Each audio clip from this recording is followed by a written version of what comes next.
रखा प्रभु भोलानाथ हाथरे धरी चिकात रखा प्रभु भोलानाथ। ये गीतटी ऐसे भाव आपने परपद जानी थे तेणु ये गीतटी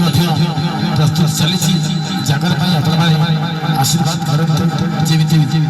निश्चित भाव गीतटी ये गीत बोली कि हाँ ये सुंदर सुंदर भजन निश्चित भाव प्रस्तुत चली केवल जागर आपण मैंने चाहिए निश्चित भाव जागर प्रोग्राम बुकिंग कर सुंदर सुंदर भल पाइले रही आशा विश्वास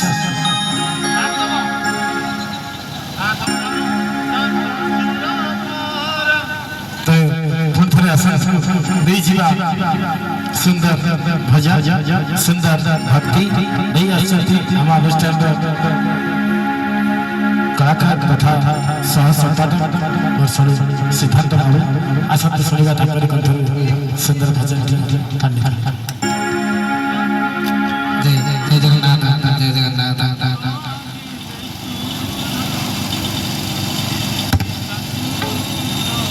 श्री सखा कृष्ण जिते बड़े माँ को छाड़ी के चली जाए कौन कहते हैं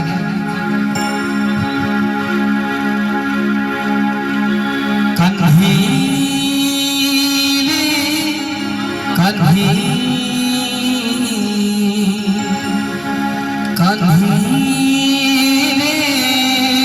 कन्ही जसोदा बसी छी तब